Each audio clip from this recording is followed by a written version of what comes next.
আমি শান্তনু এসে গেছি আপনাদের সকলের ভালো লাগা অনুষ্ঠান চেনা কবির ভালো লাগা কবিতা। ইতিমধ্যে একটা বড় স্বস্তির খবর যে ঝড় আপাতত আসছে না, অনেক দুর্বল হয়ে গেছে গতি।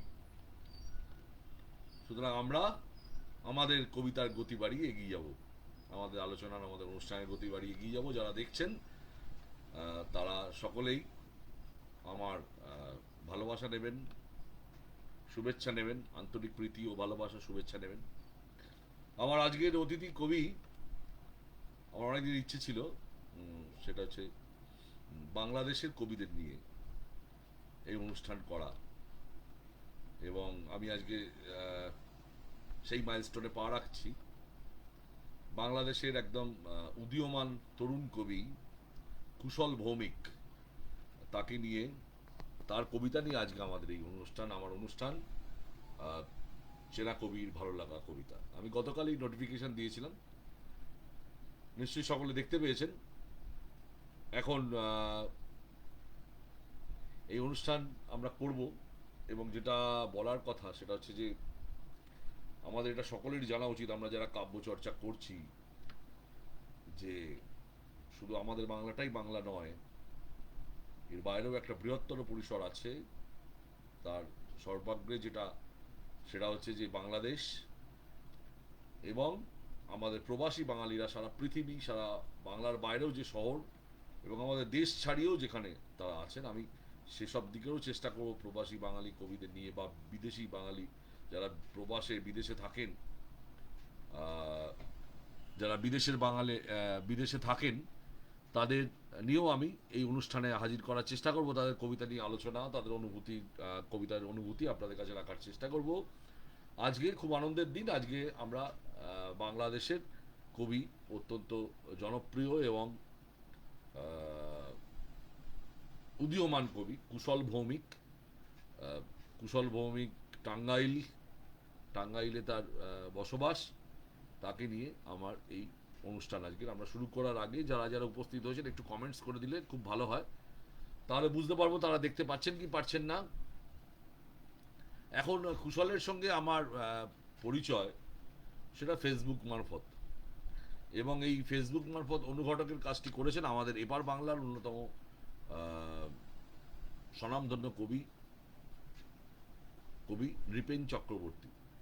কবি নৃপেন চক্রবর্তী, নৃপেনদাকে আমি আমার এই ইচ্ছার কথা বলেছিলাম, তেমনি সঙ্গে সঙ্গে নৃপেনদা হাত বাড়িয়ে দিয়েছেন, সহযোগিতার হাত বাড়িয়ে দিয়েছেন। এবং নৃপেনদার সাথে যাদের পরিচয় আছে বাংলাদেশের যে সমস্ত কবিদের, তাদের কবিতা যাতে আমি করতে পারি, এই মানে তাদের অনুভূতি করতে পারি, তাদের কবিতা সংগ্রহ করা, কবিতা সংগ্রহ করে সেই কবিতা আপনাদের সামনে নিয়ে আসা, এই কাজটার ক্ষেত্রে দীপেনদা খুব দারুণভাবে আমাকে সাহায্যের হাত বাড়িয়ে দিয়েছেন। ঠিক তো এইভাবেই আমরা একে অপরের সাহায্যে হাত বাড়ানোর মধ্যে দিয়েই আমাদের এই অনুষ্ঠানটা, এই অনুষ্ঠানটা তো শুধু আমার অনুষ্ঠান না, আমার বা যে কবির কবিতা পড়ছি সেই কবিতার অনুষ্ঠান নয়। আমি বারবার বলার চেষ্টা করেছি যেটা, সেটা হচ্ছে এই অনুষ্ঠানটা আমাদের সকলের অনুষ্ঠান, আমরা যারা কবিতা ভালোবাসি তাদের অনুষ্ঠান।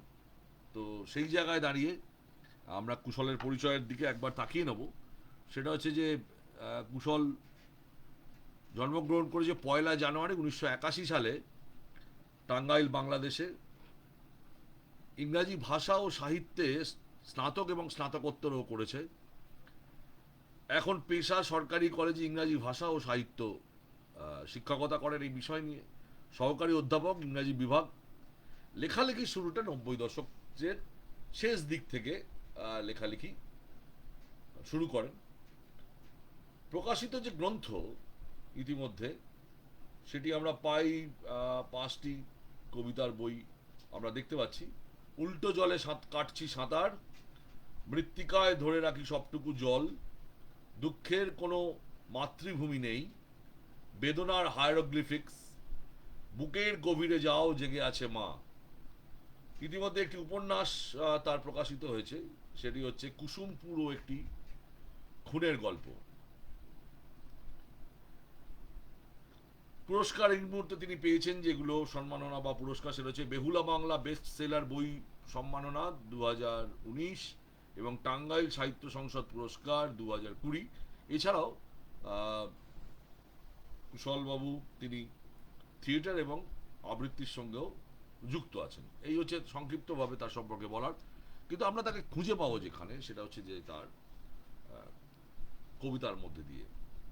এবং আমি তার কবিতা পড়ে যেটা আমার সব জায়গাতে যেটা মনে হয়েছে, যে একটা দৃশ্যকল্পকে নির্ভর করে তার কবিতা এগিয়ে যায়, তার কবিতার জার্নিটা এগোতে থাকে একটা দৃশ্যকল্পকে রেখে।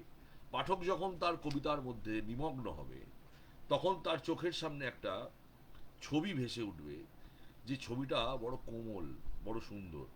এবং শব্দ চয়ন, কুশলবাবুর শব্দ চয়ন খুব মিষ্টি।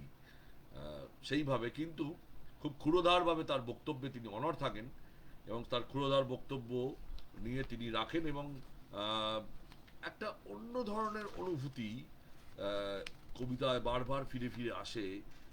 আহ, বেদনাও যখন তিনি বলেন, সেটাও যেন একটা দার্শনিক ভঙ্গিতে, মৃত্যু চেতনার কথাও যখন তিনি বলেন, সেটাও যেন একটা সুন্দর মিষ্টি কথায় সেটা বলেন।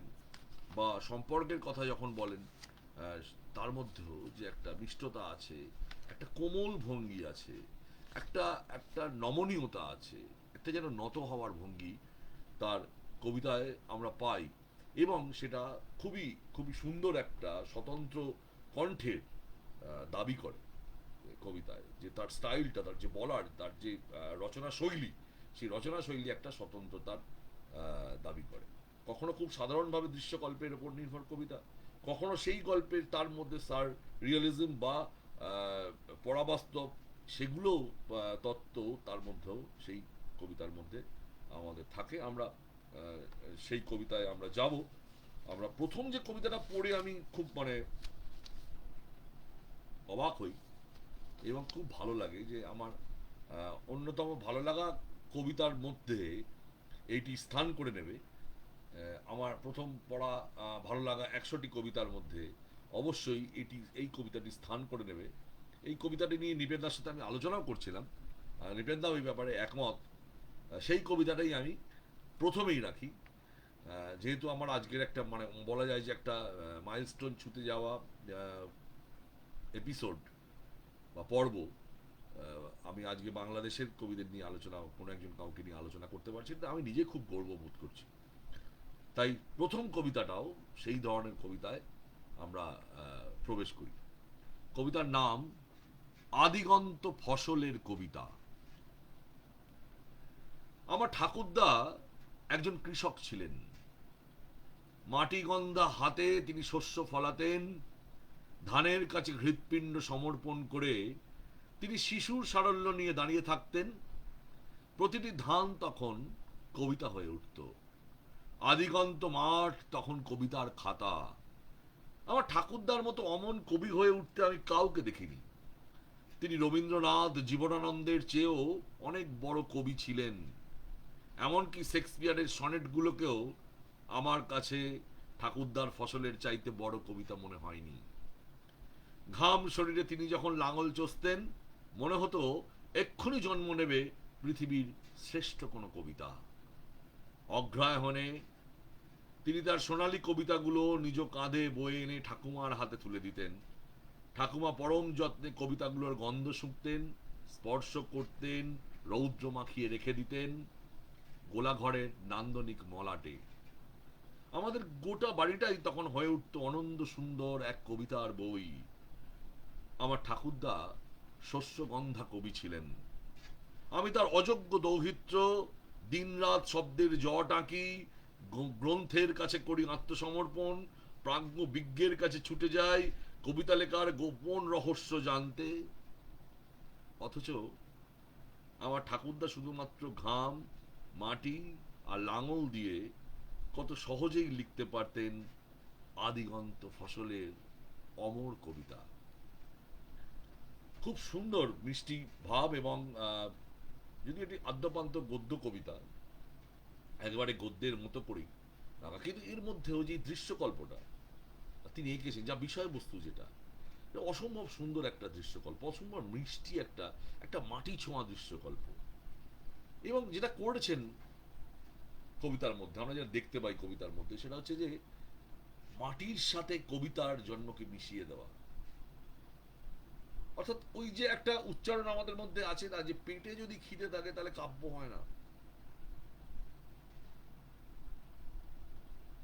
ক্ষুধার রাজ্যে পৃথিবী গদ্যময়, পূর্ণিমা চাঁদ যেন ঝলসানো রুটি। এই যে অমোঘ লাইন, তার থেকে একটু সরে গিয়ে বোধহয় বলার চেষ্টা করলেন কবি যে ধানের সাথে কবিতার, ধান রোপণ, ধান বপন করা, রোপণ করা, তাকে লালন করা, তারপর কেটে এনে গোলা ঘরে নিয়ে আসার, এই মধ্যে যে এই যে নবান্ন টোটাল প্রসেসটা, এই প্রসেসটা, এই যে শ্রম, তার সাথে কবিতার সম্পর্ক, মেলবন্ধন, শ্রমের সাথে কাব্যের মেলবন্ধন, এবং দুটোই সৃষ্টি করতে হয়। কবিতাকেও সৃষ্টি করতে হয়, কবিতারও একটা পটভূমি থাকে, তারও একটা জমি থাকে, সেখানে কবিতা বপন করতে হয়। ঠিক তেমনিভাবে চাষের কথা সেটা বলেছেন খুব সুন্দরভাবে। এবং এখানে কতগুলো শব্দ তিনি ব্যবহার করেছেন যেগুলো আমাদের অত্যন্ত সুন্দর। সেটি হচ্ছে যে যেটা যেটা যেটা খুব মনের ভেতর লাগে। পোয়েট্রি তো এই জায়গাটা থাকবে, সবটা যেমন ব্যাখ্যা করা যায় না, ব্যাখ্যার অতীত যে অনুভব, সেই অনুভবের এখানে যে শরিক হচ্ছে যে যে শব্দগুলো, সেগুলো হচ্ছে যে তিনি মাটি গন্ধা হাতে, মাটিরও গন্ধ, সেটাকে মাটি গন্ধা এমনভাবে করলেন যেন একটা ফিমে একটা মানে স্ত্রীলিঙ্গে নিয়ে যাওয়া, মাটি গন্ধা করা, সেটা পদ্মগন্ধা, মৎস্যগন্ধা, পদ্মগন্ধা, তার সঙ্গে মাটি গন্ধা, এবং পরবর্তীকালে তিনি বলেছেন শস্যগন্ধা পরের দিকে, যে আমার ঠাকুরদা শস্যগন্ধা কবি ছিলেন। আরো সুন্দর টাচ করার মতো, বুকে থাকার মতো যে লাইনগুলো, সে লাইনটা হচ্ছে যে গোলা ঘরের নান্দনিক মলাট। কি কি কি অসম্ভব সুন্দর কথা। গোলাঘরটাকে একটা বইয়ের সাথে, শস্যকে যেমন কবিতার সাথে তুলনা করেছেন, তেমনি সেটাকে নিয়ে গিয়ে যেখানে রাখা হয়, যেমন কবিতাও তো ঠিক, কবিতাও তো নিয়ে গিয়ে আমরা কোনো একটা ডায়েরিতে বা কোথাও বই যখন বেরোয়, সেই মলাটটাকে খুব সুন্দর করে আমরা সাজাই, প্রচ্ছদ করি তার বইয়ের। ঠিক তেমনিভাবে কি সুন্দর বললেন যে মানে সেটার সঙ্গে তুলনা করে বললেন যে গোলাঘরটার সাথে নান্দনিক মলাট, তার সঙ্গে তুলনা করলেন। খুব সুন্দর। এবং একটা ঘোষণা আছে, একটা দৃপ্ত ঘোষণা এই কবিতার মধ্যে আছে, যেখানে তিনি বলে দিচ্ছেন, নির্বাচন করে বলছেন খুব দৃঢ়তার সাথে, সেটা হচ্ছে যে আমার ঠাকুরদা রবীন্দ্রনাথ জীবনানন্দর থেকেও বড় কবি ছিলেন। আমার ঠাকুরদার কবিতাগুলো শেক্সপিয়ারের সনেটকেও হার মানাবে। এই যে একটা দীপ্ত ঘোষণা কবির, সেটাও আমরা এই কবিতার মধ্যে পাই। আলটিমেটলি কবিতাটা গিয়ে একটা কোথাও যেন ধাক্কা মারে। আমাদেরই তো ফেলে আসা জীবন, আমরা সকলেই শহরে এখন থাকি, কিন্তু যদি প্রত্যেককে জিজ্ঞেস করেন, যেটা আমাদের খুব মানে এই দুই বাংলায় বা সারা ভারতবর্ষে এটা প্রচলন আছে, বাংলাদেশেও নিশ্চয়ই একই কালচার, একই কৃষ্টি সংস্কৃতির দেশ, সুতরাং সেখানে ভাই আপনি ঢাকায় থাকুন আর কলকাতায় থাকুন, আপনার দেশ কোথায়? আরে আমরা তো সবাই ভারতবর্ষে থাকি, তবু আপনার দেশ কোথায়? আমি বললাম আমার মেদিনীপুর দেশ। কেউ বললো আমার তো ঘাটাল, কেউ বললো আমার তো বিক্রমপুর, আমার তো ময়মনসিংহ। তাহলে দেশের মধ্যেও একটা দেশ থাকে, তারপর আমার পাড়া থাকে। তাই এই দেশের ভেতরেও দেশ থাকা, ঠিক সেইখানকার ফিলিংসটা, সেখানকার অনুভূতিটা এই কবিতায় উঠে এলো, উঠে আসছে। আমার ফেলে আসে, আমার ঠাকুরদা, আমার ভীষণ পুরনো সময়, আমার বাবাকেও বলিনি, আমি তো নই। এবং কবিতার শেষ দিকে গিয়ে একটা চরম কথা বলেছেন এই কবিতায়। কবিতা কেন, তার তিনটে চারটে পার্টের কিভাবে কবিতার উত্তোলন হয় দেখুন, এখানে কবিতা সেইভাবেই সেই উত্তরণে গেছে। শেষ জায়গায় গিয়ে বলছেন যে আমি তার অযোগ্য দৌহিত্র, কবিতা লেখার জন্য আমি প্রাজ্ঞ মানুষের কাছে যাই, তাদের কাছ থেকে শব্দ নিই, আমি ডিকশনারি পড়ি, আমি বইয়ের মধ্যে পুঁথি ঘাঁটতে থাকি। কি যেন সেই লেনিন সাহেবের তত্ত্ব, সেই তত্ত্ব আর প্রয়োগের কথা চলে এলো, যে আমি তত্ত্বটা জানি, প্রয়োগটা জানি না, আমি তত্ত্বটাইতেই ব্যস্ত হয়ে গেলাম, কোথায় ছন্দ হবে, কোথায় মাত্রা হবে, বা এটা এইভাবে বলবো কি ওটা ওইভাবে বলবো না, বই পড়ে জ্ঞান তৈরি করে আমি। আমার ঠাকুরদা সেটা ছিলেন না, তার সম্পর্ক ছিল মাটির সাথে, একেবারে একদম কি বলবো, পৃথিবীর কাছাকাছি ছিলেন, জীবনের সাথে, প্রাণের সাথে। তাই তার কবিতাগুলো হয়ে উঠত একটা আশ্চর্য কবিতা। তার যে ফসল, তার যে ফসল ফলানোর পদ্ধতি, সেটা হয়ে উঠতো একটা আশ্চর্য কবিতা, অমর কবিতা, আদিগন্ত ফসলের অমর কবিতা। খুব খুব সুন্দর কবিতা। আহ, জীবনের মধ্যেই যে কবিতার বীজ থাকে সেইটাকে তুলে আনতে হয় কবিদের। এইখান থেকেই খুব সুন্দরভাবে আহ, কুশল ভাই লিখেছেন আমাদের একটা, এই কবিতাটার জন্যই একটা বড় ধন্যবাদ বা শুভেচ্ছা কুশলকে জানাচ্ছি আমি আমার এই অনুষ্ঠান থেকে। আমি দ্বিতীয় কবিতায় যাব। এই কবিতাটা একটু বড় কবিতা ছিল, দীর্ঘ কবিতা, কিন্তু কবিতার কন্টেন্ট এমন যেটাকে আমাকে, আমি যেহেতু জেনারেলি যেটা করি সেটা হচ্ছে যে আমার পরিসরটা কম, সময়টা কম, আমি বড় কবিতায় যেতে পারি না, খুব বড় কবিতা দীর্ঘ কবিতা আলোচনা করতে পারি না। তার থেকে অনেক বেশি ভার্সেটাইল ভাবে আমি আরো দীর্ঘ অন্যান্য কবিতা, বেশি কবিতা আপনাদের কাছে তুলে ধরার চেষ্টা করি আমার এই স্বল্প পরিসরের অনুষ্ঠানে। কিন্তু আমি এটা রাখতে বাধ্য হলাম, এই কবিতাটা এতটাই এতটাই সুন্দর কবিতা। পরের কবিতায় পড়ব, খুব ছোট্ট কথায় কত সুন্দর কথা বলেছেন। কবিতার নাম শূন্যতা। প্রতিটি থাকার মাঝে কিছু না থাকা ফুটে থাকে, অসীমকে বুকে ধরেও আকাশের আরেক নাম তাই শূন্যতা। জীবন যতটা শিল্পকলা তারও অধিক গণিত, এ কথা জেনেও শূন্য বাক্সে উঁকি দিয়ে মুগ্ধতা খুঁজি। এই মুগ্ধতার আর এক নাম বেঁচে থাকা। আমি কেন প্রতিদিন নিজেকে খনন করি, আমার বুকের ঠিক কোথায় লুকিয়ে আছে তুতেন খামেনের সমাধি, সে তুমি জানবে না কোনোদিন। আমি তো জানি সব মেঘে বৃষ্টি হয় না, কোনো কোনো মেঘ বৃষ্টির আফসোস বাজিয়ে চলে যায় দূরে দূরের হাওয়ায়। এই দূরত্বটুকুর নাম শূন্যতা, শূন্যতার আর এক নাম জীবন। এত এত সুন্দর মিষ্টি করে কুশলবাবু বললেন, একটা মেসেজ আছে আমাদের আমাদের কাছে, একটা একটা একটা বার্তা, একটা বার্তা দিয়েছেন কবিতার মধ্যে। এবং প্রথমে কবিতার যে চলনটা শুরু হয়েছে সেটা যেন পেঁয়াজের পরত ছাড়ানো মতো, একটা পর্দা তুলছেন, তারপর তুলছেন, তারপর বলছেন, যখন বলছেন প্রতিটি থাকার মাঝে কিছু না থাকা ফুটে, না কিছু না থাকা ফুটে থাকে, অসীমকে বুকে ধরেও আকাশের আর এক নাম তাই শূন্যতা। আকাশ অসীম, তবু সেটা যেন শূন্য। জীবন যতটা শিল্পকলা তার অধিক গণিত, এ কথা জেনেও শূন্য বাক্সে মুগ্ধতা খুঁজি।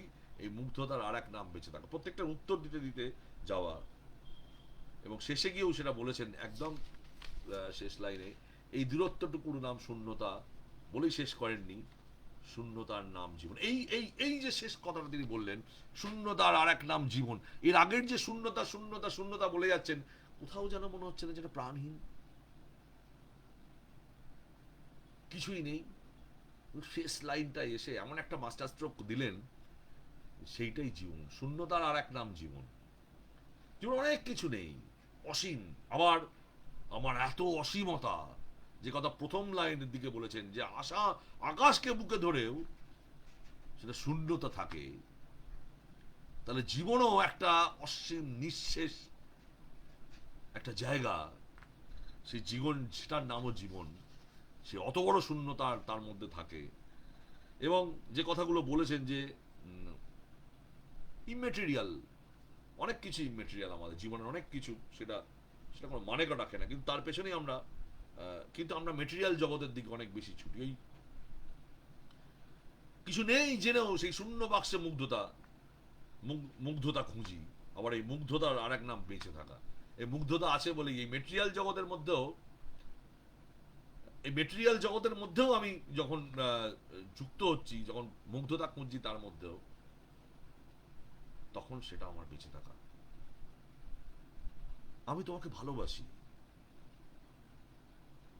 যখন অনেকটা দূরত্বে থাকো তুমি, তোমার কথা মনে করি আমি, যেন মনে হয় তুমি যে ঘরটার মধ্যে আছো, চলে গেছো যে ঘরটা ছেড়ে, সেই ঘরটার প্রতিটা জায়গায় আমি তোমার গন্ধ খুঁজে বেড়াই।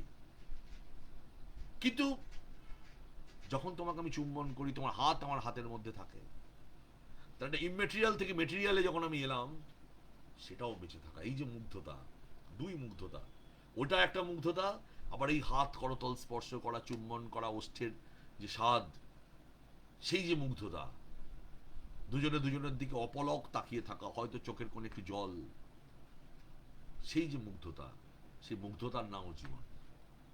এই এত বড় শূন্যতার মধ্যেও জীবন কোথায়, বুকের ভেতর খনন করতে করতে তুতেন খামেনের সহজাত মমি, প্রেমটা হয়তো মমি হয়ে গেছে, মরে গেছে, কিন্তু তাকে আমি সযত্নে রেখে দিয়েছি। একদিন কোনো মন্তব্যপ্রদ জল ছিটিয়ে বা তোমার স্পর্শে অহল্যা যেমন পাথর হয়ে গেছিল, রামের পদস্পর্শে যে আবার জীবন ফিরে পেয়েছিল, তেমনি হয়তো কোনো প্রেমের স্পর্শে, ভালোবাসার স্পর্শে সেই মমি আবার জেগে উঠবে, সেই মমি থেকে প্রেম বেরিয়ে আসবে। এবং সব থেকে আমার ভালো লাগা যে লাইনটা এই কবিতায়, সেইটা আমি আপনাদের কাছে বলতে চাই যে হ্যাঁ ঠিকই তো, যেটা ও বলতে চেয়ে যে সব সম্ভাবনাই কি আমাদের জীবনে ঘটে। একটা প্রেম ঝিলিক মারল, বা আমার মনে হলো আমি এখানে এই কাজটা হয়ে যাবে, বা এই আমার মনে হলো কাল রাত্রিরে যখন ঘুমোচ্ছিলাম এই কবিতাটা আমার হবে, আমি 10টা লাইন ভেবে ফেলেছি, আর শেষটুকু দেখা গেল শেষটুকুই আর খুঁজে পেলাম না। শেষ লাইন দুটো হলো না বলে কবিতাটা অসমাপ্তভাবে রয়ে গেল আমার কাছে। বা একটা হঠাৎ বাসে বা ট্রামে দেখা কারোর মধ্যে মুহূর্তের যে মুগ্ধতা তৈরি হয়, তা কি পরিণত হয়, কিন্তু তাকে আমরা ভাবতে পারি। আমার এরকম একটা কবিতা ছিল, ভাবতে ভাবতে রায়চক পর্যন্ত চলে গেছি, কিন্তু তারপর অমরত্ব, অমরত্ব চাইছে, আমার অমরত্ব বলে একটি কবিতা এটা বলেছি, যাকে সেটা অন্যরকম বিষয়, কিন্তু বিষয় হচ্ছে যে এই এই যে বিষয়টা, সব সম্ভাবনাই কি শেষ অবধি থাকে, থাকে না। এইটাকে কত সুন্দরভাবে বলেছে। আমি তো জানি সব মেঘে বৃষ্টি হয় না, কোন কোন মেঘ বৃষ্টির আফসোস বাজিয়ে চলে যায় দূরে, দূরের হাওয়ায়। অসম্ভব ভালো লাইন, দারুণ লাইন, দারুণ লাইন, দারুণ শব্দবন্ধ দুটো দিলেন, আমরা আবার পড়তে ইচ্ছে করছে। আমি তো জানি সব মেঘে বৃষ্টি হয় না, কোন কোন মেঘ বৃষ্টির আফসোস বাজিয়ে, যেন রেল তার সিটি বাজিয়ে, আমার আমার আমার কাছে দৃশ্যকল্প মনে হচ্ছে, সে রেল যেন সিটি বাজিয়ে চলে যাচ্ছে দূরে দূরে দূরের হাওয়ায়, তেমনি সেই মেঘ বৃষ্টির সম্ভাবনা জাগিয়েছিল, মেঘ হবে মনে হয়েছিল, বৃষ্টি হবে মনে হয়েছিল, কিন্তু বৃষ্টি হয়নি। বারে ভাই, খুব সুন্দর কবিতা আমরা পড়লাম, সুন্দর অনুভূতির একটা কবিতা। একটা একটা একটা এই এই এই কথাটাই একটা পোয়েট্রির ফিলিংস। আমাদের কাব্যিকতার জগতে একটা না ব্যাখ্যা করার মতো একটা অনুভূতি, যা ব্যাখ্যা করতে পারছি না। আমি চেষ্টা করছি আরো 4-5টা বিষয় দিয়ে, কিন্তু তার কাছে যেতে পারছি না। ইট ইজ পোয়েট্রি, এইটাই হচ্ছে কাব্য। আমরা পরের কবিতায় যাব, কুশলের।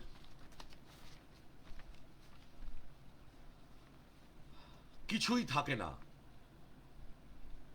শেষ পর্যন্ত, শেষ বলে কিছুই থাকে না। সূর্য কেন ডোবে এবং পরের দিন ওঠে, এটুকু বোঝার জন্য অন্ধকারের একটা আড়াল প্রয়োজন। শেষমেশ বিরহ বলে কিছুই থাকে না। আড়াল এবং বিরহ মূলত ঝিঁচি পোকার আর্তনাদ। মানুষ আমৃত্যু আলো শিকারী, অন্ধকার মানুষ ভয় পায় জন্মান্ধ বলেই। বস্তুত আলো অন্ধকার না থাকারই আক্ষেপ। কালো শক্তির রাধা জানে, আর জানে কৃষ্ণ গহ্বর। শেষ পর্যন্ত কিছুই থাকে না, একটা ডট, একটা হাইফেন, একটা অন্তর্গত অন্ধকার ছাড়া। কি অসম্ভব সুন্দর কবিতা।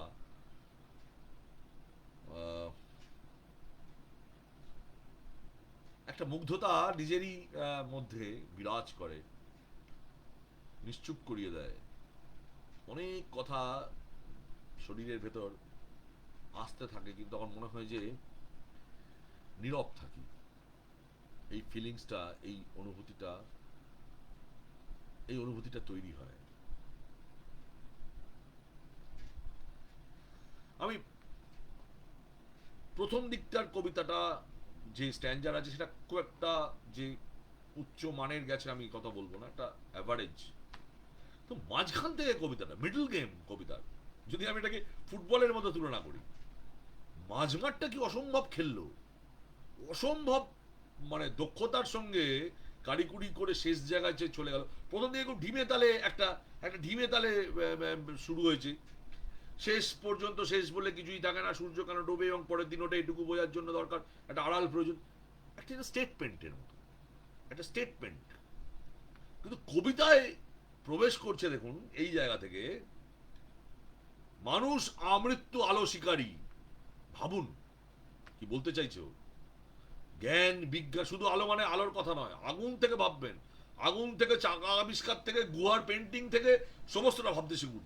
শুরু করুন। মানুষের প্রগতির কথাও বলে দিল একেবারে। মানুষ আজ মৃত্যু আলো শিকারী, অন্ধকার মানুষ ভয় পায় জন্মান্ধ বলে। এটা অদ্ভুত ফিলিংস এর কথা বলেছে। আমি ফেসবুকে পড়ছিলাম, একজন খুব দারুণভাবে লিখেছিলেন, পুনে বা মুম্বাইতে এরকম একটা রেস্টুরেন্ট আছে, আপনি সেই রেস্টুরেন্টে গেলে আপনাকে পুরো কিছু দেখতে পাবেন না, সমস্তটাই অন্ধকার হয়ে যাবে, চোখ বেঁধে দেওয়া হবে। চোখ বেঁধে দেওয়া হবে এবং আপনাকে অন্ধকারের মধ্যে দিয়ে গাইড করে নিয়ে গিয়ে একটা বসানো হবে একটা খেতে দেওয়ার জায়গায়। সেখানে আপনাকে খেতে দেওয়া হবে, আপনার হাতে কাঁটা চামচ সব কিছু থাকবে, কিন্তু আপনি দেখতে পাবেন না কিছু। আপনাকে অনুভূতি দিয়ে খেতে হবে, এবং সেদিন আপনি বুঝবেন যে অনুভূতি কি জিনিস। একটা খাবারের গন্ধ, তার তার সাইজ, তার উষ্ণতা, এবং সেটা যখন মুখের ভেতর নিয়ে আপনি চেবাবেন, একটা অন্যরকম স্বাদ। একটু চেষ্টা করে, আমি চেষ্টা করে দেখেছি আমার বাড়িতে, অদ্ভুত লাগে। এটা হচ্ছে একটা জন্মান্ধ মানুষের ফিলিংস। একটা জন্মান্ধ মানুষ এই পৃথিবীতে কিভাবে চলে, ওটা মনে করিয়ে দিল এই কবিতার লাইনটা পড়ার পর। আমার এই ফিলিংসের কথাটা মনে পড়ে গেল, যে বস্তুত অন্ধকার মানুষ ভয় পায় জন্মান্ধ বলে। জন্মান্ধ বলেই মানুষ সত্যিকারের জন্মান্ধ, তাই অন্ধকারকে ভয় পায়। তারপরের লাইন দুটো এত অসম্ভব ভালো, কত ব্যাখ্যা করবেন? যেন অতল জায়গায় তলিয়ে যাওয়ার মতো। বলছে ও, বস্তুত আলো, অন্ধকার না থাকার আক্ষেপ। আমরা বলি না বিপরীত ভাবে, সাদা আছে কালো আছে, কালো আছে সাদা আছে, আলো আছে তাই অন্ধকার আছে, অন্ধকার আছে তাই আলো আছে। ও কি বলছে? অন্ধকার আলো আছে, এই আলোটা হচ্ছে অন্ধকার না থাকার আক্ষেপ।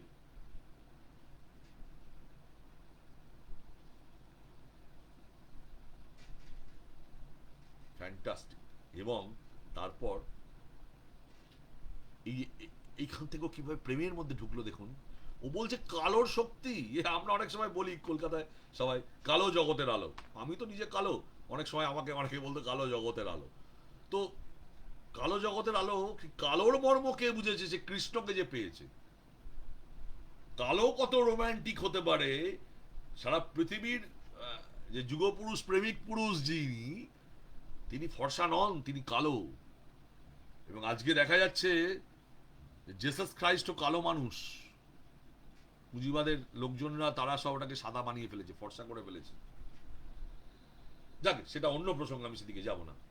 যেভাবে গৌতম বুদ্ধ আমাদের নবম বিষ্ণুর নবম অবতার না অষ্টম অবতার হয়ে গেছেন, ঠিক তেমনি ভাবে সেই কালোর শক্তি কে বুঝেছে না, সেই কালোর প্রেমে কে পড়েছে?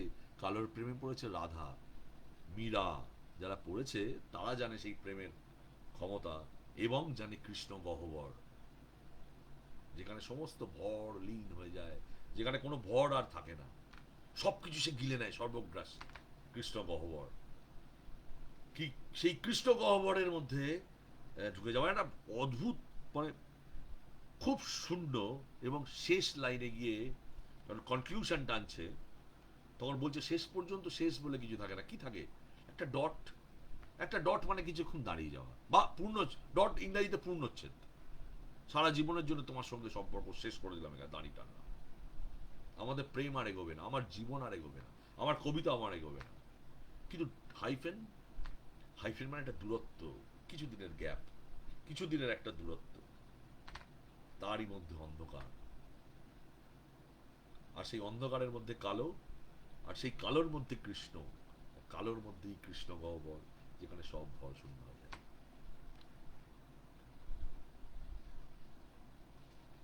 নিশ্চয়ই সকলের ভালো লাগছে। আমি ইতিমধ্যেই যে কমেন্টস গুলো পাচ্ছি, সকলেরই সেই কমেন্টস ভালো লাগছে।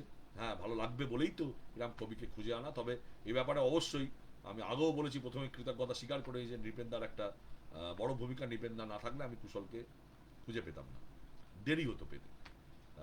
আর আমার দেরি হলে আপনাদের এই অনুষ্ঠানে আনতে দেরি হতো। যাই হোক, আমরা কুশলের চতুর্থ কবিতায় যাব।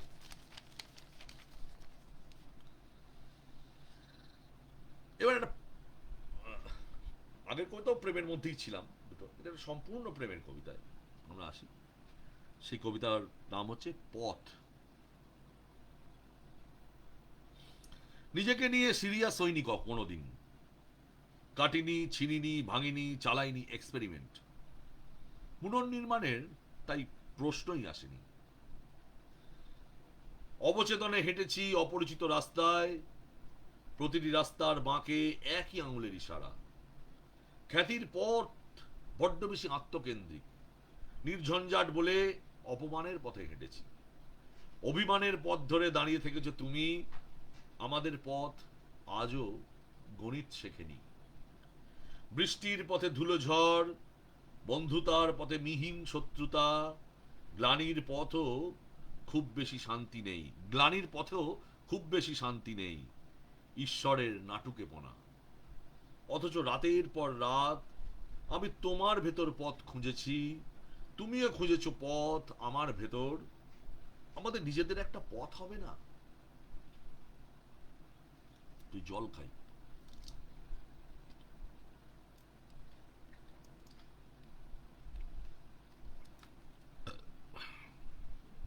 খুব রোমান্টিক ভাবে বেদনা, অভিমান, জীবনের চলার পথে যে যেমন জীবনের ভালো, জীবনে চলার পথে যে চড়াই উতরাইগুলো আছে, যে খারাপ দিকগুলো আছে, যেগুলো বেদনা তৈরি করে, ভালো মানুষরা তাদের সাথে অ্যাডজাস্ট করতে পারে না। তো সবাই তো তোষামত প্রিয় হয় না, সবাই তো নিজেকে প্রতিদিন প্রতিনিয়ত বিক্রি করতে পারে না সামান্য কিছু খ্যাতির লগে। কেউ কেউ খ্যাতিটাকেও তো বিক্রি করতে পারেন না। যারা পারেন না, তাই নিজেকে নিয়ে সিরিয়াস হয়নি, কাটেনি, চেনেনি, দেখেনি যে কোথায় কি কথা বলা উচিত, কোথায় কোন কথাটা বলা উচিত না, কার সঙ্গে কিভাবে চলা উচিত, কার সঙ্গে সেভাবে চলা উচিত না, কাকে কোথাও রেস্তোরাঁয় নেমন্তন্ন করা উচিত, কাকে বাড়িতে নেমন্তন্ন করা উচিত,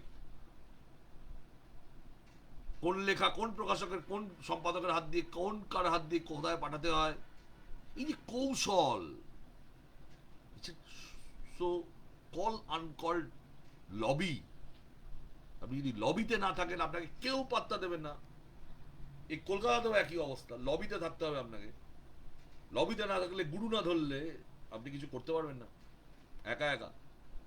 তখন অভিমান হবে, ঠিক তাই অভিমান হয়েছে, পথ হেঁটেছে আলাদা, গ্লানির পথ, অপমানের পথ, সেই পথ হেঁটেছেন। কিন্তু অঙ্কহীন কোন অঙ্কটা সে শেখেনি। এইবার এখান থেকেই প্রেম, এবং অদ্ভুতভাবে দুজনেই দুজনের কাছে আশ্রয় চায়, কিন্তু মেলে না, পথটা মিলছে না, তবু মিলন হচ্ছে না। এবং প্রশ্নবোধক চিহ্ন দিয়ে কবিতাটি শেষ হয়েছে যে আমাদের নিজেদের একটা পথ হবে না? তুমিও তো পথ খুঁজছো আমার ভেতর, আমিও তোমার ভেতর পথ খুঁজছি, কিন্তু সেইটা এক জায়গায় মিলে যদি আমাদের নিজেদের একটা চলার পথ, অর্থাৎ আমাদের নিজেদের জীবন, আমাদের সংসার, আমাদের ভালোবাসার পথ, সবসময় যে সবার সাথে সংসার হয় তা নয়। এবার অনেক বেশি কথা বেরিয়ে যাবে আমার মুখ থেকে। তার মধ্যেও একটা জার্নি থাকে। অনেকে রেগে গিয়ে পড়ো কিয়া বলেন, অভিসারী বলেন, নিন্দা করেন, কিন্তু এটাও একটা জার্নি, অস্বীকার করা যাবে না। সেই জার্নির মধ্যে দিয়েও কিন্তু যাওয়া যায়, সেই পথও তো হয়। যাই হোক, কবি জানেন কবি কি পথ খুঁজেছেন। আমার যা মনে হয়েছে আমি এটা বললাম। আমরা পঞ্চম কবিতায় চলে আসব। এই কবিতাটা অনেকটা এই অভিমান বা বেদনা থেকে একই রকম একটা দৃশ্যকল্পের মধ্যেই প্রায় আবদ্ধ আছে, কিন্তু কবিতাটি খুব ভালো, খুব সুন্দর কবিতা। স্বতন্ত্রভাবে আলাদা করে পড়লে তো আলাদা রকমই মনে হবে, কিন্তু দুটো কবিতা আমি পাশাপাশি পড়ছি, তুলনামূলক একই দৃশ্যকল্পের ওপর লেখা, একটু পাঠকদের ইচ্ছে করে এটা করলাম। অনেকে বলতে পারেন একঘেয়ে, একঘেয়ে না, একঘেয়ে হলে 3-4টে কবিতা একরকম হবে। এই পাশাপাশি দুটো কবিতা রাখলাম, একই দৃশ্যকল্প, একই বেদনার সুর কিভাবে বাজছে দুবার দুরকম ভাবে। দেখুন, কবিতার শিরোনাম আমাকে নেবে তুমি। আমাকে চিনতে পারেনি কেউ, না মাটি, না সমুদ্র, না ঈশ্বর। বিগত বিনয়, নির্জীব আকাঙ্ক্ষা, উদাসীন প্রলোভন আমাকে চিনতে পারেনি। আমি আজলা ভরে জোছনার ছাই কুড়োনো মানুষ, বিবিধ বাঁকে এসে খুঁজে মরছি সরল পথের বিন্যাস। কোনো পথ আমাকে চিনতে পারেনি। মুড়ের তর্ক আর তর্জনীর ভয়ে হাঁটু মুড়ে পান করেছি সমকাল। দেখো কেমন তামাটে আমার ওষ্ঠ, জিহ্বায় আগুনের আন্দোলন। এ সংসার আমাকে চিনতে পারেনি, আমাকে ধারণ করেনি কেউ, না নদী, না নিসর্গ, না মাতৃভূমি। আমাকে নেবে তুমি? এই কবিতাটিও শেষ লাইনে জিজ্ঞাসা চিহ্ন দিয়ে শেষ হয়েছে। কিন্তু এই কবিতাটার মধ্যে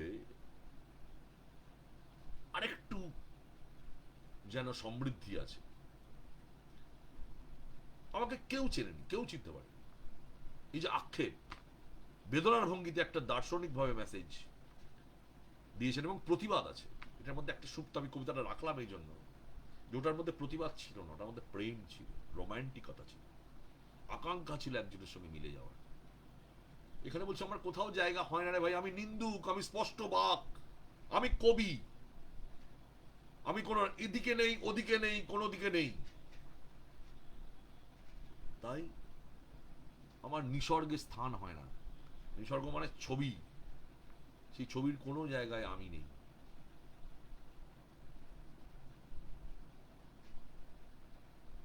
সর্বত্র পৃথিবীর, আমাদের এখানেও আছে একই ছবি।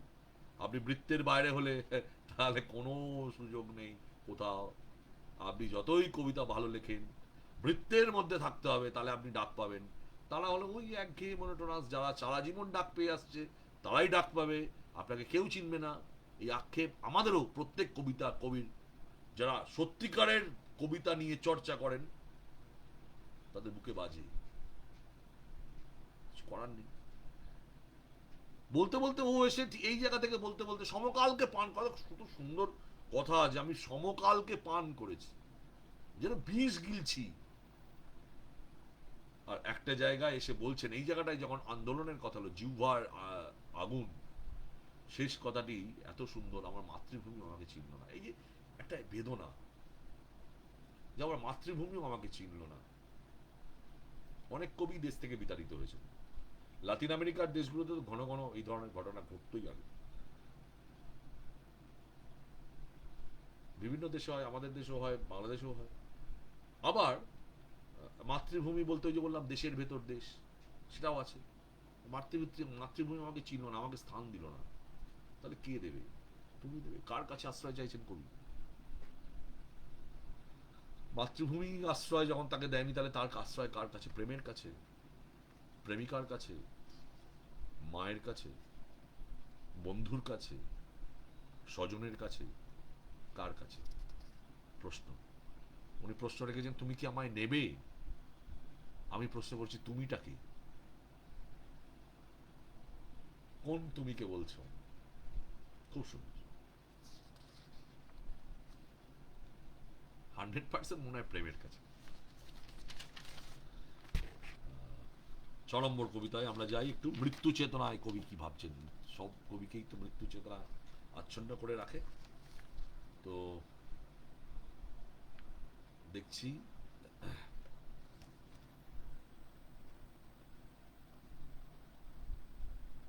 জলের শরীরে থাকে কতটা আগুন।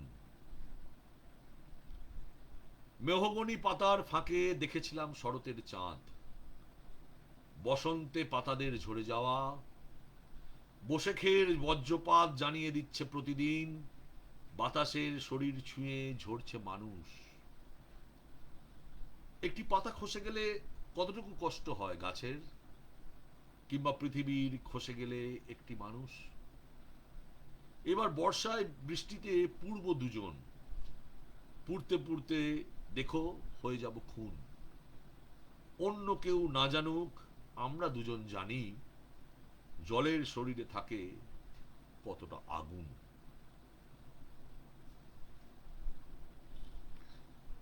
মৃত্যু চেতনায় একটা কবিতা আমার মনে হয়েছে, এবং সেই মৃত্যুর মধ্যে প্রেম, প্রেমেই পুড়ে মরে যাব বিরহ দংশনে। আমি তোমার জন্যই মরবো হে, কিন্তু তোমাকে সাথে নিয়েই মরবো। যাই হোক, মৃত্যু শোক নিয়ে তিনি প্রশ্ন, এবং প্রশ্ন তুলেছেন মৃত্যু শোক নিয়ে, যে একটা গাছের পাতা ঝরে গেলে গাছের কি যায় আসে যায়, মানুষও যদি খসে যায় কি যায় আসে না? কিছু যায় আসে না। যাদের যায় খুব ক্লোজ লোকেদেরই যায়। আমি দেখছি কোভিডে এই যে মহামারী, সারা জীবন শুনেছি, মহামারী তো দেখিনি কোনোদিন, প্রত্যেকে আমাদের এই অনেক কেউই দেখেনি, তারা সকলে প্রত্যক্ষ করছে। যারা এই সময় আমাদের হাসপাতালগুলোয় যাচ্ছেন, দিল্লির ছবিগুলো দেখছেন, বিভিন্ন জায়গা, সব জায়গার এক অবস্থা, আমি কাউকে ক্রিটিসাইজ করছি না, মহামারীর যে অবস্থা, মৃত্যু যেন মনে হচ্ছে যে সেই হিটলারের মতো, যে যেন মনে হচ্ছে আমরা একটা ওই কনসেন্ট্রেশন ক্যাম্পে আছি, যে কোনো মুহূর্তে আমাকে গুলি করে মেরে দেওয়া হবে। মৃত্যু যেন একদম সঙ্গে সঙ্গে গায়ের সঙ্গে চলছে। আজকে যে বেঁচে আছে, কাল সে বেঁচে থাকবে কিনা, এক সপ্তাহ পর সে থাকবে কিনা, সন্দেহ আছে। জীবনের প্রতি মহামারী প্রত্যেকটা জীবনের প্রতি একটা জিজ্ঞাসা চিহ্ন দিয়ে যাচ্ছে। আর ডাক্তারদের কাছে, দেশের কাছে, মানুষের কাছে একটা সংখ্যা, প্রতিদিন একটা করে সংখ্যা বাড়ছে। একটা মানুষের মৃত্যু একটা সংখ্যায় পরিণত হয়েছে, তাকে পরিণত করেছে মহামারী। সে কথা তিনি বলেছেন যে কিংবা পৃথিবীর খসে গেলে একটি মানুষ, কিছুই হয় না। এই পরাবাস্তব বোধ, মৃত্যু শোক নিয়ে প্রশ্ন তুলেছেন এবং পরাবাস্তব বোধ এনেছেন যে বৃষ্টিতে পূর্ব দুজনে, বৃষ্টিতে তো সকলে স্নিগ্ধ হয়, এ কোন সে বাড়ি ধারা যা তোমায় জ্বালাবে। একটা ওই গানের কথা মনে পড়ে যায়, চিঙ্গারি জব কোই ভরকে তো सावन उसे बुझाए, जब सावन आग लगाए उसे कौन बुझाए। তো যে জলে মধ্যে জলই আগুনকে নেভায়, কিন্তু সেই জলেই যদি আগুন থাকে তাহলে সেই আগুনকে কে নেভাবে?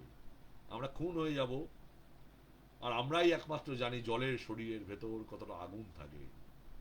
ওপর থেকে মনে হয় প্রেম, ওপর থেকে মনে হয় কি সুন্দর ভালো লাগা সম্পর্ক, কিন্তু সেইটার ভেতরেও যে কত উষ্ণতা, এত সুন্দর করে লিখেছে। প্রেমের আগুন, বিরহের আগুন, সে আগুন আমাদের দুজনেরই চেনা আছে, সেই তাপ এবং উষ্ণতা, এটা আমরা বুঝি। শেষের কবিতাটা একটি প্রেমের এবং দহনের, মৃত্যু চেতনা থেকে শুরু হয়ে সেই লাস্টে গিয়ে প্রেমের এবং দহনের কবিতায় এটা পরিণত হলো, এবং ঢংটা রোম্যান্টিক। কবিতার যে কাঠামোটা, রোম্যান্টিক কাঠামোতেই এই কবিতাটি কুশল ভৌমিক লিখেছেন। আমরা আজকে আছি চেনা কবির ভালো লাগা অনুষ্ঠানে।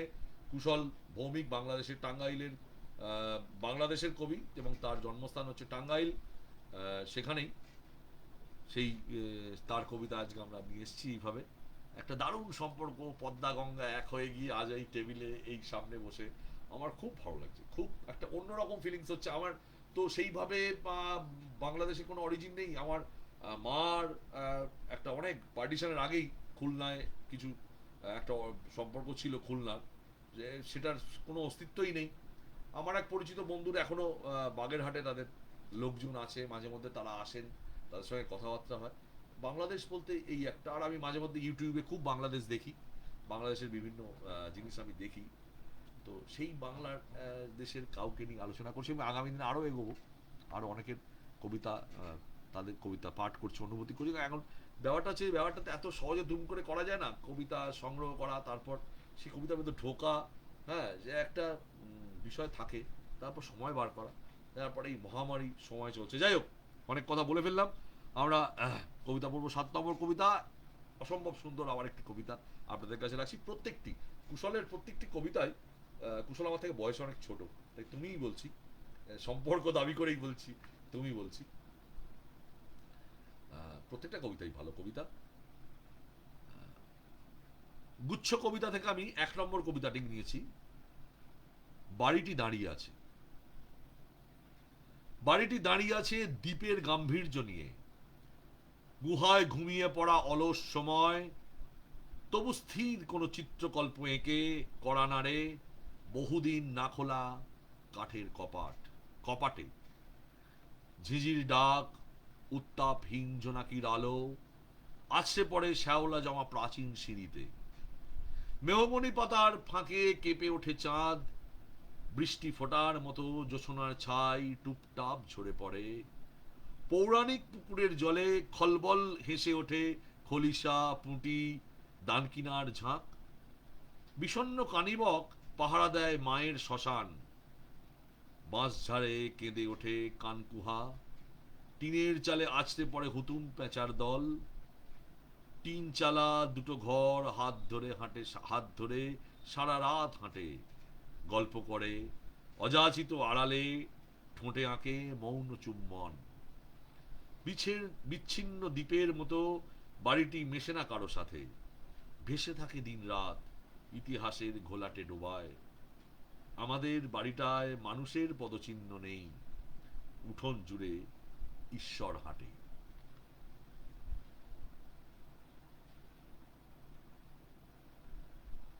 বাংলাদেশ উঠে এলো।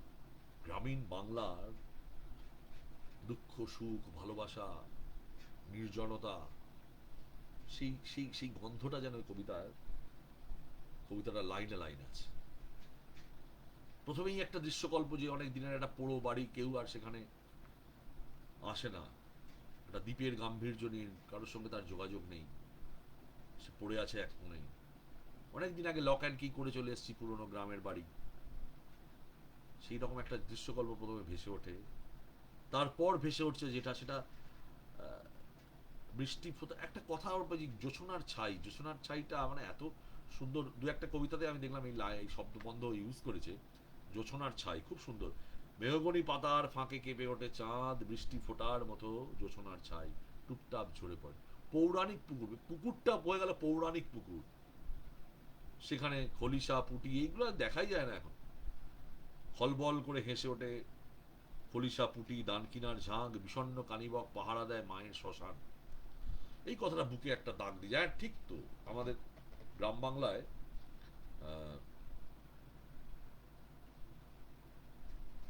বাড়ির কাছাকাছি এই দাহর ব্যবস্থা হয়, গোড় দেওয়ার ব্যবস্থা হয়।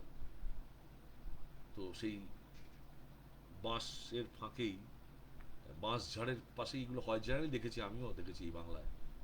সেখানটা যেন পাহারা দিচ্ছে, এত সুন্দর করে এই জায়গাটা বিষণ্ণতা আসে। কিন্তু এটা কবিতায় দেখুন, এটাও একটা স্টেটমেন্ট, একটা ঘটনার মতো বলে যাচ্ছে, গদ্য কবিতার মতো মিষ্ট শব্দতা বেছে নিয়েছে, সব মিষ্টি শব্দের মধ্যে দিয়ে একটা দৃশ্যকল্প আঁকছে। কিন্তু কবিতাটা দেখুন একটা পরাবাস্তব জায়গায়, একটা সাররিয়ালিজমের মধ্যে যখন ঢুকে যাচ্ছে, যেটা আপনার মনে হবে যে এটা কি ফিল, এটা বিশ্বাস করতে পারছি এটা হয় নাই কখনো।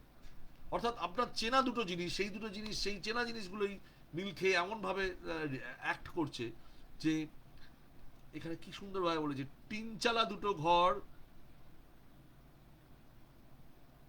হাত ধরে সারা রাত হাঁটে,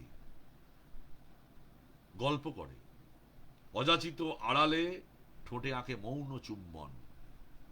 অসম্ভব সুন্দর দুটো ঘর, তাদের মধ্যে কোনো বিচ্ছেদ নেই।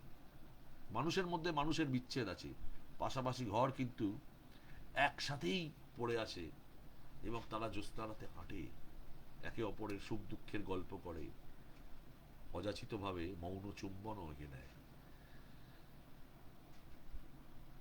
আর এইবার কবি ক্লিয়ার করলেন, বিচ্ছিন্ন দ্বীপের মতো বাড়িটি মেশে না কারো সাথে, ভেসে থাকে দিন রাত ইতিহাসের ঘোলাটে ডোবায়। অর্থাৎ ইতিহাসের ঘোলাটে ডোবায়, স্মৃতির সেই ঘোলাটে ডোবায় এই বাড়িটা আজও ভেসে আছে, বেঁচে আছে।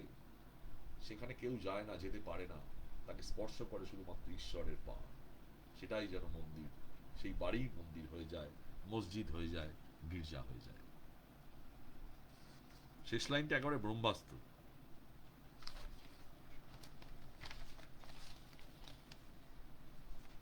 ভালো কবিতা পড়লে নীরব হয়ে যায়, নীরবতা গ্রাস করে ভালো কবিতা পড়লে।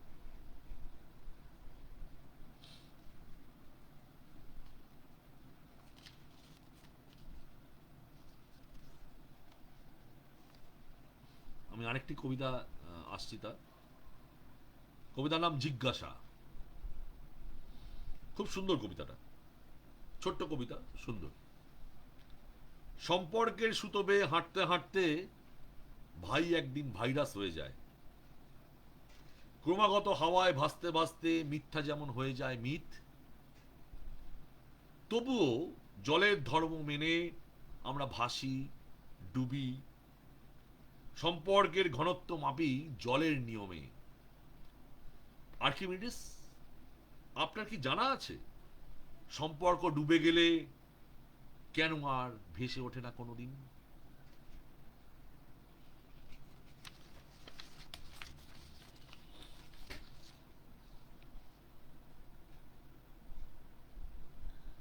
একটা আদিগন্ত একটা সম্পর্কের কবিতা, তার মধ্যে দুঃখ আছে, বেদনা, যে আজকের এই যে সম্পর্কগুলো ভেঙে যাবে। একটু আগের আগের কবিতাতেই যেটা আলোচনা করছিলাম, যে ঘরের মানুষ আলাদা আলাদা ভাবে বদলে যায়, আলাদা আলাদা ভাবে আলাদা হয়ে যায়, বিচ্ছিন্ন হয়ে যায়, কিন্তু ঘর আলাদা হয় না, দুটো ঘর হাঁটে।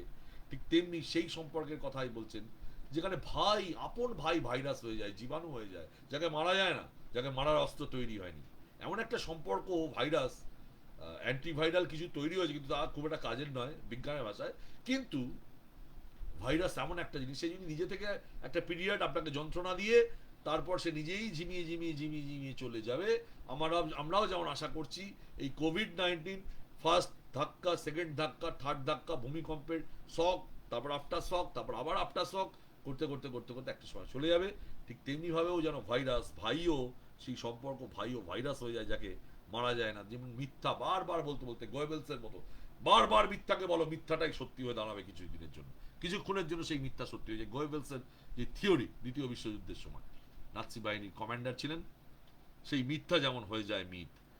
জীবনের ধর্ম তো এটা সকলকেই মেনে নিতে হয়, তবুও এটা জেনে জানি ভাই ভাইরাস হয়ে গেছে, জানি মিথ্যাটাই মিথ, তবু এইটাকে নিয়েই তো চলতে হবে। জলের ধর্ম মেনেই আমরা ভাসি ডুবি। কত সুন্দর কথা বললো, জলের ধর্মটাকে মেনে নিয়েই যখন আমার ওই জল অপসারণের ক্ষমতা বেশি থাকে, সহ্য ক্ষমতা বেশি থাকে, তখন আমি ভাসছি। আর যখন সহ্য ক্ষমতা থাকছে না রে ভাই, এত আক্রমণ, তখন আমি ডুবে যাচ্ছি। আর্কিমিডিসের থিওরি অনুযায়ী সেই প্রশ্ন করছেন সরাসরি, কবি ঢুকে গেলেন কবিতার মধ্যে।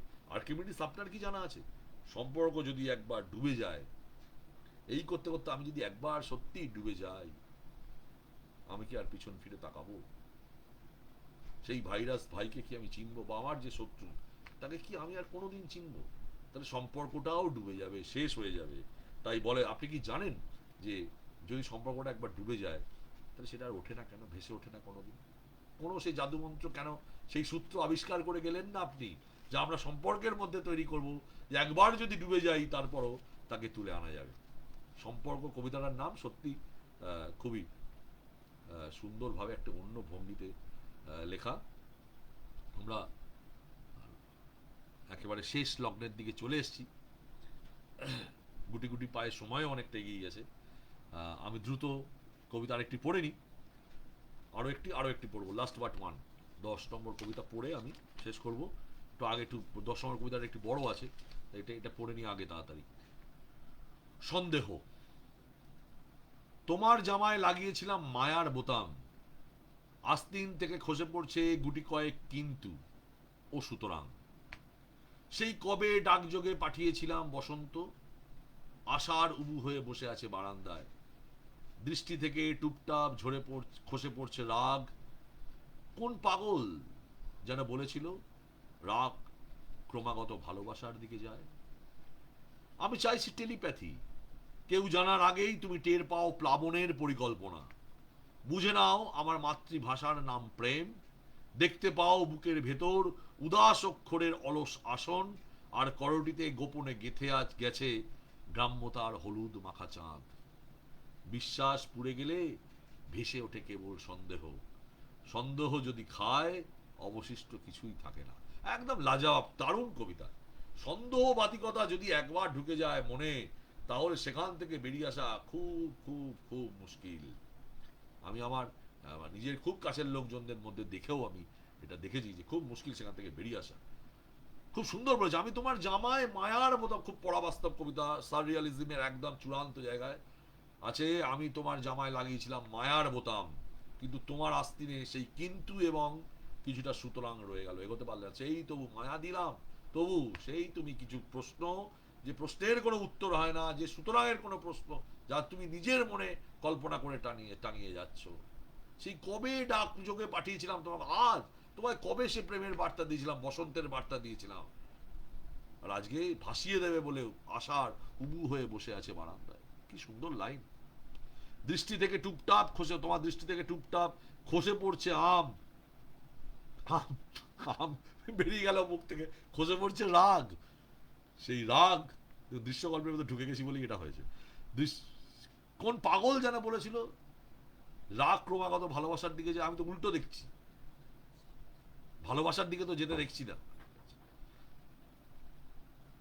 করতে করতে বলছে, আমি তো চাই টেলিপ্যাথ, তুমি আগে বুঝে যাও, কেউ জানার আগে তুমি আমার প্রেম, আমার ভালোবাসা কেউ বুঝতে পারবে না, তার আগে তুমি বুঝে যাও প্লাবনের পরিকল্পনা, আমি বাসিয়ে দেবো তোমাকে ভালোবাসায়, সেই পরিকল্পনা তুমি বুঝে যাও, তুমি বুঝে নাও মাতৃভাষা প্রেম, তুমি দেখতে পাও উদাস অক্ষরের অলস আসন, কি সুন্দর লিখেছি, উদাস অক্ষরের অলস আসন, এবং করটিতে গোপনে গেথে আছে গ্রাম্য হলুদ মাখা চাঁদ।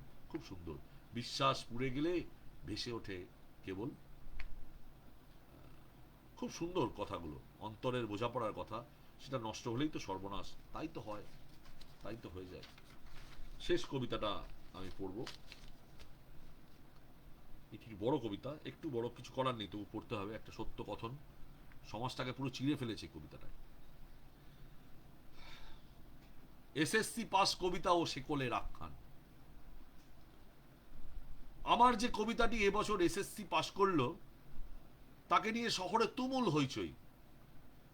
অনার্স মাস্টার্স করা কবিতাগুলো এক বিবৃতিতে জানিয়ে দিল, এমন অল্প শিক্ষিত কবিতার ঠাঁই হবে না রাজপথে। পিএইচডি ডিগ্রিধারী কতিপয় কবিতা গজ পিতা দিয়ে মাপতে লাগলো তাদের প্রতিটি শব্দের দৈর্ঘ্য, প্রস্থ আর উচ্চতা। সুশীল শব্দের সমন্বয়ে গঠিত হলো উচ্চ পদস্থ তদন্ত কমিটি। যখন উন্মোচিত হলো এই কবিতার জন্মদাতা একজন নিরক্ষর কৃষক, মাতা যমুনাবতী গৃহিণী, সমস্বরে চেঁচিয়ে উঠল ওরা। কৌলিন্য হারানো শিল্প অবমাননার দায়ে গঠিত হলো বিশেষ ট্রাইব্যুনাল। কোন প্রকার আত্মপক্ষ সমর্থনের সুযোগ না দিয়ে ঘোষিত হলো একতরফা রায়, মৃত্যুদণ্ড। অথবা পিএইচডি ডিগ্রিধারী সুশীল কবিতাদের চরণে কৃতদাস হিসেবে আত্মসমর্পণ। শহরের ডাকসাইটে কবিতাগুলো দাঁত মুখ খিচিয়ে তেরে আসলো আর শিকল পড়াতে চাইলো আমার অল্প শিক্ষিত কবিতাটির হাতে ও পায়ে। তখন কি আশ্চর্য ওঙ্কার তুলে আমার কবিতাটি ছড়িয়ে পড়লো শহরের অলিতে গলিতে, তুমুলে বাজতে লাগতো গণমানুষের কণ্ঠস্বর হয়ে। যে কবিতা লেখা হয় রক্তের অক্ষরে, হৃৎপিণ্ডের গভীর প্রদেশে যার উচ্চারণ, যে কবিতার শরীরে লেগে থাকে প্রিয়তম পিতার ঘাম, জননীর চুম্বনের দাগ, তাকে হত্যা করা অসম্ভব। এ কথা জেনেও ওরা আমার কবিতার দিকে তাক করে মাননাস্ত্র আর অনাবশ্যক ঈর্ষার বুদবুদ। অথচ ওরা জানে না মানুষের চিন্তাকে হত্যা করা যায় না, চিন্তাকে বাঁধবার মতো কোনো শেকল পৃথিবীতে নেই। খুব সুন্দর কবিতা, সমাজটাকে চিরে ফেলেছে। তোষামোদী কাব্যের জগৎ, যেটা নিয়ে আমি আর বলছিলাম, সেই তোষামোদী কাব্যের জগৎ, সব দেশেই এক এক ছবি। আমি আর বিস্তৃত, আমি আগের কবিতাতেই বলেছি এটা। নতুনকে প্রতিষ্ঠান কিছুতেই জায়গা দেয় না, প্রতিষ্ঠানের বিরুদ্ধে মেনে নেয় না, বিরুদ্ধের কথা মেনে নিতে যায় না স্তম্ভগুলো। তাই এইভাবে একটা দৃশ্য কল্পনা করেছেন কবিতার জগতে, এটা একদম সত্যি ঘটনা। এবং শেষ কথায় তিনি যেটা বললেন, যে কবিতা তো সার্বজনীন হয়ে ওঠে, যেখানে বলছেন তখন কি আশ্চর্য ওঙ্কার তুলে আমার কবিতাটি ছড়িয়ে পড়লো শহরের অলিতে গলিতে, জনমানুষের কবিতা, জনগণের কবিতা যখন হয়ে গেল, তখন কি হে তোর ব্যাকরণ, কি হে তোর শব্দ চয়ন, কি রে ভাই তোর কোথায় এটাকে এখানে এই শব্দটার বদলে ওই শব্দটা, এই যে তুমুল তর্ক, যেখানে কবিতাটাকে ছোট করে দেওয়া, অন্তজ করে দেওয়া, অস্পৃশ্য করে দেওয়ার যে বড় মানসিকতা, সেই মানসিকতার মূলে আঘাত হানছে যখন জনমানুষের কবিতা। অনেকে বলেন আমার কবিতা বোঝার মতো মানুষ তৈরি হয়নি, অনেকের আছে তো, অনেকের দম্ভ আছে, আমার কবিতা কে বুঝবে, সবার বোঝার জন্য আমি কবিতা লিখি না। এই মানবতার যারা যারা মানুষ, তাদেরও আঘাত করছে এই কবিতা, কারণ তাদের কবিতা জনগণের কবিতা হয় না। শেষ জায়গায় যেন কার্ল মার্কসের মতো ঘোষণা করছেন যে সর্বহারার শৃঙ্খল ছাড়া হারানোর কিছু নেই। তাহলে বলছেন ভাবনা চিন্তাকে শেকল দেওয়া যায় না, অথচ ওরা জানে না মানুষের চিন্তাকে হত্যা করা যায় না, চিন্তাকে বাঁধবার মতো কোনো শিকল পৃথিবীতে নেই। সত্য সৃষ্টি, যে মানুষের আশিস লেগে থাকা যে সৃষ্টি, সত্যের যে সৃষ্টি, মানুষের ভালো লাগার যে সৃষ্টি, তা তাকে বাঁধবার শক্তি কাউকে নেই। প্রতিষ্ঠানের যতই বিরোধিতা থাক, প্রতিভাকে আটকানো যায় না, সে একদিন বিকশিত হবে। খুব ভালো থাকো কুশল, আরও সুন্দর সুন্দর কবিতা তুমি উপহার দাও এই বাংলা কবিতার কাব্য জগতে, এই কামনা আমি আমার এই অনুষ্ঠানের পক্ষ থেকে করতে পারি। এবং আপনারা যারা আমার এই অনুষ্ঠান এতক্ষণ ধরে দেখলেন, তাদের সকলকে আমার অনুষ্ঠানের পক্ষ থেকে, আমার পক্ষ থেকে ভালোবাসা। একটা চ্যানেল ইউটিউবে আমি একটা চ্যানেল করেছি শান্তনুর সঙ্গে কবিতায়, সেখানে আমি এই চ্যানেলগুলো ইতিমধ্যেই আমি বেশ কিছু পুরনো এপিসোডগুলো ডাউনলোড করে দিয়েছি, সেখানে গিয়ে দেখতে পারবেন। অক্ষয় অমর সারা পৃথিবীতে ছড়িয়ে যাক, এই প্রচেষ্টাই আমি করছি এর মধ্যে দিয়ে। কবিতার জয়গান, আমি যেটা বারবার বলি, কবিতার জয়গান।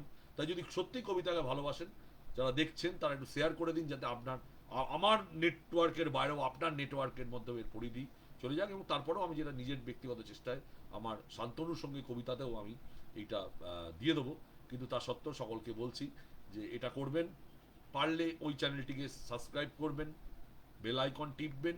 সেটা আপনাদের বিষয়ে, কি করবেন না করবেন। কবিতার যদি আমার সঙ্গে থাকতে চান, আমি যে কবিতার জার্নি শুরু করেছি তার সঙ্গে যদি থাকতে চান, ফেসবুক লাইভেও যেমন থাকতে হবে, তারপর তার সাথে সাথে সেটাতেও যদি জার্নিতে চলে যান, সেটা খুব ভালো হবে।